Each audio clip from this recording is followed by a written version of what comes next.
Apakah Anda tahu bahwa orang-orang Yahudi sejak zaman dulu dikenal sebagai manusia berwatak bengis dan kejam?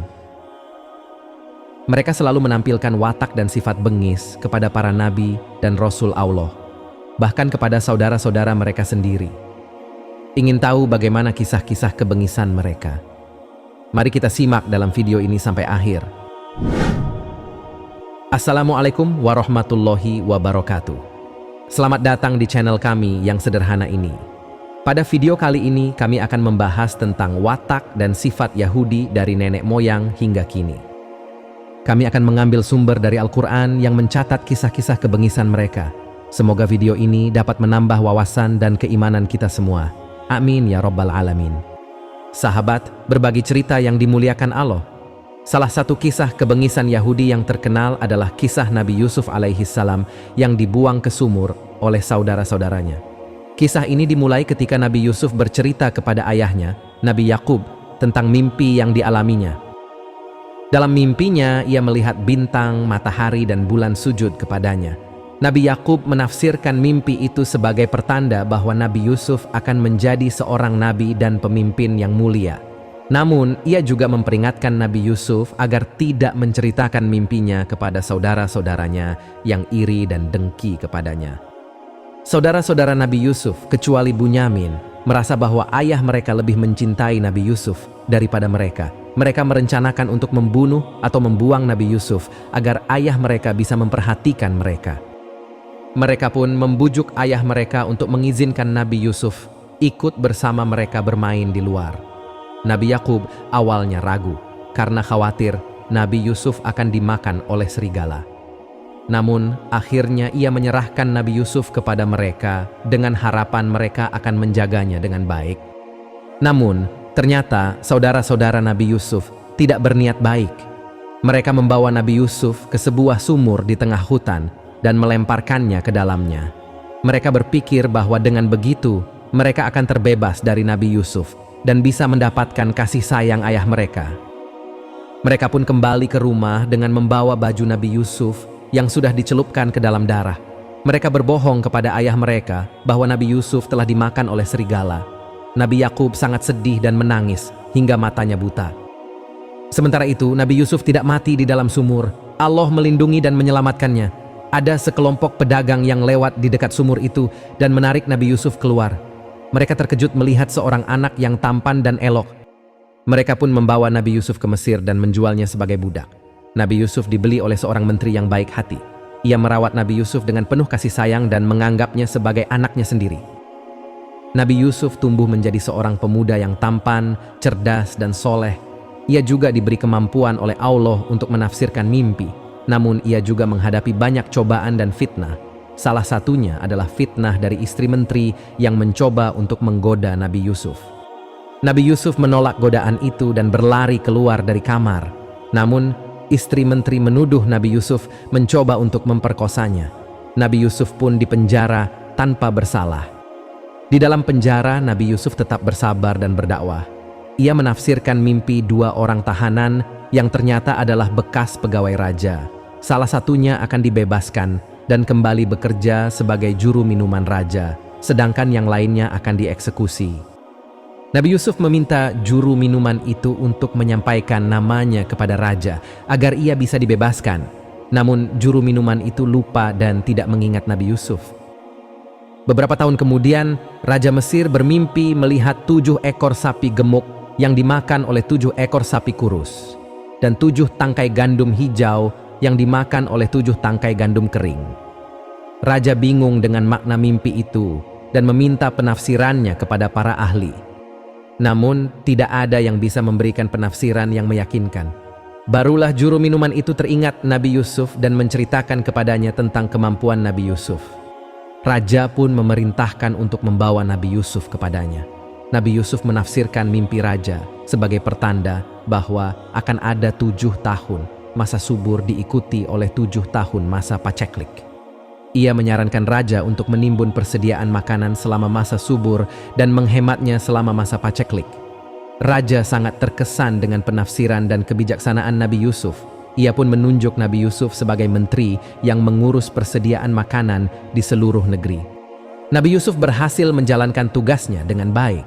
Ia mengatur sistem pengumpulan dan pendistribusian makanan dengan adil dan efisien. Ia juga membersihkan namanya dari fitnah istri menteri yang akhirnya mengaku bahwa ia yang berdusta. Nabi Yusuf menjadi orang yang terhormat dan disegani di Mesir.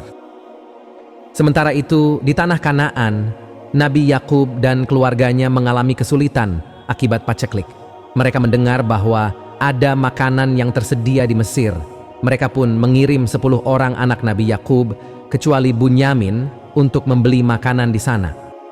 Mereka tidak tahu bahwa orang yang mengurus makanan itu adalah Nabi Yusuf, saudara mereka yang telah mereka buang ke sumur. Ketika mereka sampai di Mesir, mereka bertemu dengan Nabi Yusuf. Mereka tidak mengenali Nabi Yusuf, tetapi Nabi Yusuf mengenali mereka. Nabi Yusuf menyembunyikan perasaannya dan berpura-pura sebagai orang yang keras dan sombong.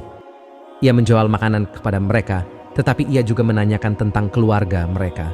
Ia mengetahui bahwa ayah mereka masih hidup dan bahwa mereka memiliki seorang adik yang bernama Bunyamin. Nabi Yusuf ingin bertemu dengan ayah dan adiknya. Ia pun membuat sebuah rencana. Ia menyuruh saudara-saudaranya untuk membawa Bunyamin kepadanya jika mereka ingin mendapatkan makanan lagi. Ia juga menyembunyikan gelas miliknya di dalam karung salah seorang saudara-saudaranya. Ketika mereka akan berangkat, Nabi Yusuf menuduh mereka mencuri gelasnya dan memeriksa karung-karung mereka.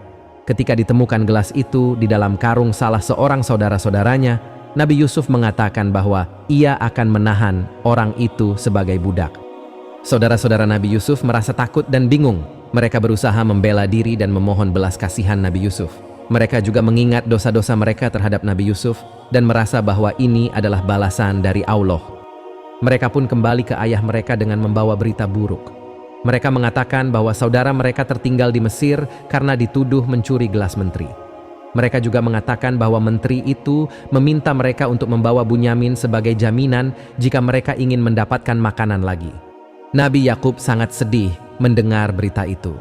Ia merasa bahwa ini adalah ujian yang berat dari Allah.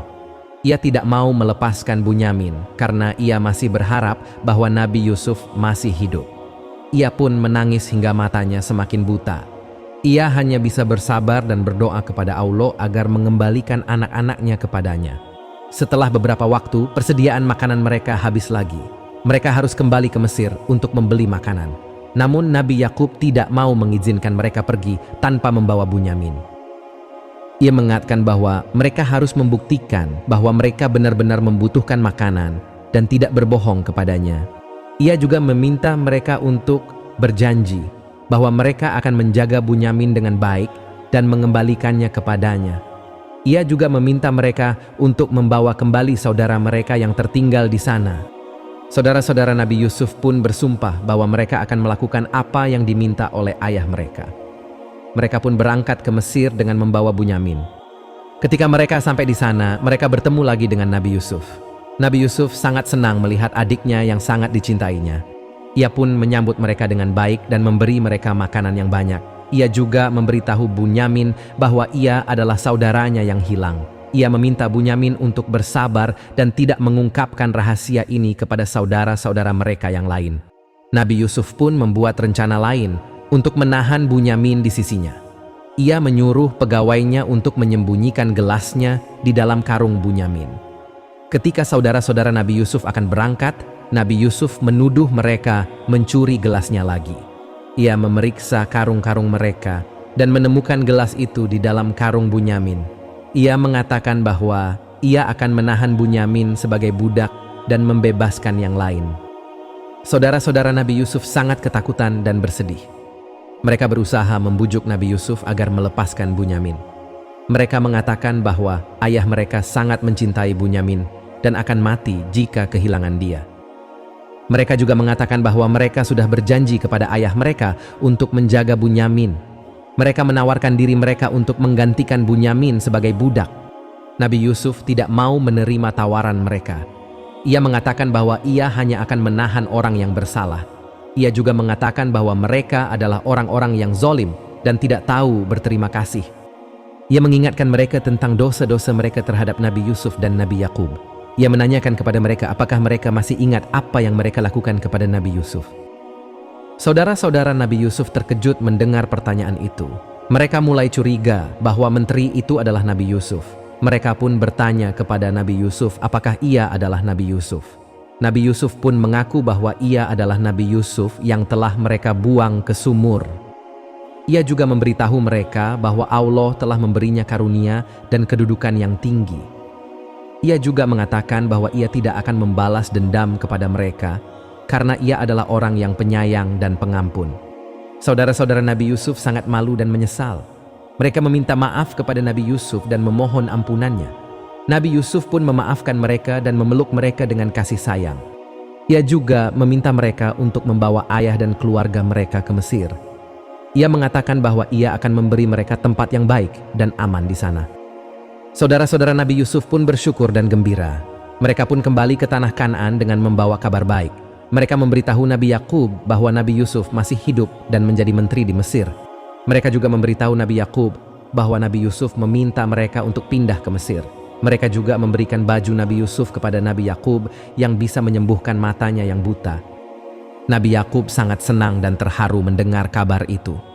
Ia pun memakai baju Nabi Yusuf dan segera bisa melihat lagi. Ia pun bersyukur kepada Allah dan memuji kebesarannya. Ia pun bersiap-siap untuk berangkat ke Mesir bersama keluarganya. Ketika mereka sampai di Mesir, Nabi Yusuf menyambut mereka dengan hangat dan penuh kebahagiaan. Ia pun memperkenalkan mereka kepada raja dan meminta raja untuk memberi mereka tempat yang baik di tanah yang subur. Raja pun menyetujui permintaan Nabi Yusuf dan memberi mereka tanah Goshen yang subur dan makmur. Nabi Yusuf pun menempatkan ayah dan keluarganya di sana dan memberi mereka segala kebutuhan mereka. Nabi Yusuf pun bersujud kepada ayahnya sebagai penggenapan mimpi yang dulu dialaminya. Nabi Yakub pun memeluk Nabi Yusuf dan mengucapkan syukur kepada Allah. Ia juga berdoa agar Allah mengampuni dosa-dosa mereka dan menjadikan mereka orang-orang yang taat dan soleh. Ia juga berdoa agar Allah mengumpulkan mereka bersama para nabi dan orang-orang soleh di akhirat kelak. Begitulah bengisnya leluhur Yahudi. Saking kejamnya bahkan saudara kandung pun hendak dibunuh. Watak dan sifat kejam mereka menurun. Keturunan mereka, yaitu bangsa Yahudi, ternyata mewarisi sifat dan watak leluhurnya. Setelah hampir musnah di masa Fir'aun, bangsa Yahudi menjadi bangsa yang paling kejam di dunia. Apabila dikaitkan dengan konteks sekarang, kekejaman bangsa Yahudi dapat dilihat pada konflik Palestina-Israel. Sampai detik ini, Israel tetap menjadi penyebab konflik perang yang telah menewaskan ribuan orang. Demikian tulis Rizm Aizid dalam bukunya yang berjudul Al-Quran mengungkap tentang Yahudi.